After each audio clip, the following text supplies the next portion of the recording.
अस्सलाम वालेकुम प्यारे बच्चों। तो आज हम ये सबक पढ़ेंगे और ये लेसन 14 है जिसमें हम जानेंगे दिस, दैट, दीज और दोज, इन सभी के बारे में हम यहाँ पे पढ़ के जानेंगे। तो क्या होता है कि दिस और that is use with one person. This और दैट किसके लिए यूज होता है? एक पर्सन के लिए, या वो एक एनिमल हो सकता है, या वो एक कोई प्लेस हो सकती है, कोई एक चीज हो सकती है। That point out the things that is near. This के लिए क्या होता है? That is out the thing that is near. जो नजदीक चीजें होती है ना, हमारे करीब होती है, उसके लिए हम दिस यूज करते हैं। That points out the things that is far. जो चीजें दूर होती है उसके लिए हम दैट का इस्तेमाल करते हैं। तो यहाँ पे कुछ पिक्चर्स हैं, उसको हम पढ़ के देखेंगे कि look at the pictures and read the sentences given below. अब यहाँ पे कुछ पिक्चर्स है, उसको हम दिस और दैट से जानेंगे कि ये कार बहुत करीब है लड़के से, तो वो कह रहा है कि दिस इज अ कार। ये नजदीक है ना, इसलिए दिस इज अ कार है। अब ये लड़कियां है, देखो उससे बैग बहुत दूर है, तो वो क्या कह रहा है? That is a bag. ये बहुत दूर है, फार है, तो क्या हो गया? That is a bag.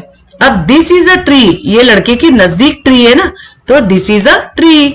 That is a snake, वो बहुत दूर है ना उससे, तो वो कह रहा है कि that is a snake. This is a doll, ये नजदीक है। दैट इज अ डेस्क, ये बहुत दूर है डेस्क, इसलिए डेस्क है। ठीक है। अब दीज और those is use with more than one person, animal, place और थिंग। जो एक से ज्यादा चीजें होती है ना, उसके लिए दीज और दोज लगता है। जैसे कि वो पर्सन भी हो सकता है, एनिमल हो सकता है, प्लेस और कोई चीज भी हो सकती है। तो these points out the things that are near.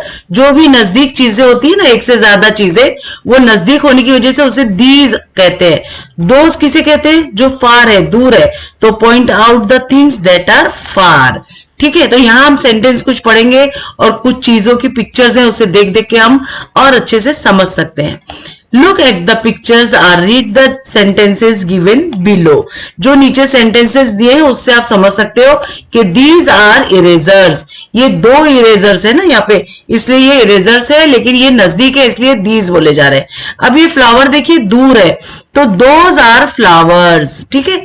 अब दीज आर ग्लासेस, नजदीक है ना, और दूर है जो, वो दोज आर पैरोट्स। ये दूर है और वो भी दो हैं, यानी एक से ज्यादा चीजें यहाँ पे पॉइंट आउट किया जा रहा है। अब these are nests, those are books. ठीक है ना, समझ में आया? एक्सरसाइज करके देखेंगे। नंबर 1 में look at the picture given below and complete the sentences with this and that. This और दैट लगा के हमें क्या करना है? ये जुमले मुकम्मल करना है। तो ये घोड़ा जो है मुझे नजदीक लग रहा है, तो हम इसे कहेंगे दिस इज अ हॉर्स। ये एलिफेंट मुझे दूर दिख रहा है, तो मैं कहूंगी दैट इज एन एलिफेंट। ठीक है, दूर है ना। अब ये घड़ी मुझे करीब लग रही है, तो मैं इसके लिए दिस लगा रही हूं यहाँ पे, दिस इज अ क्लॉक। अंडा जो है वो एग दूर है, तो दैट इज एन एग। अब यहाँ पे ट्री मुझे दूर दिख रही है, तो मैं इसके लिए दैट लगा रही हूं, दैट इज अ ट्री। यहाँ पे काऊ है, एक गाय है, तो उसके लिए नजदीक है, तो दिस इज अ काऊ। अब ये एक एयरपोर्ट है, तो ये नजदीक दिख रहा है ना, सब नजदीक नजदीक दिख रहा है, इसलिए मैं यहाँ पे लिख रही हूँ दिस इज एन एयरपोर्ट। और ये इग्लू है, ये बहुत दूर दिख रहा है मुझे, तो दैट इज एन इग्लू। इग्लू जिसके अंदर वो व्हाइट भालू वगैरह का ये घर होता है, उसको इग्लू कहते हैं। बी में क्या है? Look at the pictures and write the answer to the questions. जो भी यहाँ सवाल दिए हुए हैं उसके जवाब देना है।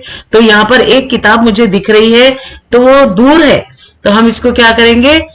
What is this? तो this is a book. Question है व्हाट इज दिस, ये क्या है? तो ये है एक किताब, तो this is a book. What is that, ये क्या है? That is a bird. अब वो क्या कर रहा है? जब दैट बोल रहा है तो हम दैट से आंसर देंगे, दिस बोल रहा है तो दिस से, यानी वो नजदीक है। अब दिस से बोल रहा है, व्हाट आर दीज, ये दो है ना, मेनी थिंग के लिए दीज और दोज लगता है ना, तो what are these? These are the flowers, दो है। अब यहाँ पे what is the boy wearing, लड़के ने क्या पहना है? A boy wearing an uniform, ये यूनिफॉर्म में है। और व्हाट इज दिस, ये क्या है? This is a kite. ठीक है। तो ये हमारे सभी क्वेश्चन आंसर्स हो गए। मैं उम्मीद करती हूँ आपको अच्छे लगे होंगे और समझ में आ गए होंगे। अच्छे लगे तो प्लीज सब्सक्राइब करें हमारे चैनल को, लाइक दीजिए और ज्यादा से ज्यादा शेयर करिए फ्रेंड्स। और कोई भी आपको इससे और भी नॉलेज जानना है, कुछ मालूमात हासिल करनी है, तो प्लीज कमेंट में हमें पूछिए, हम इंशाल्लाह जरूर जवाब देंगे। तो मिलते हैं अगली वीडियो में नए लेसन के साथ। तब तक के लिए बाय बाय, टेक केयर, अल्लाह हाफिज।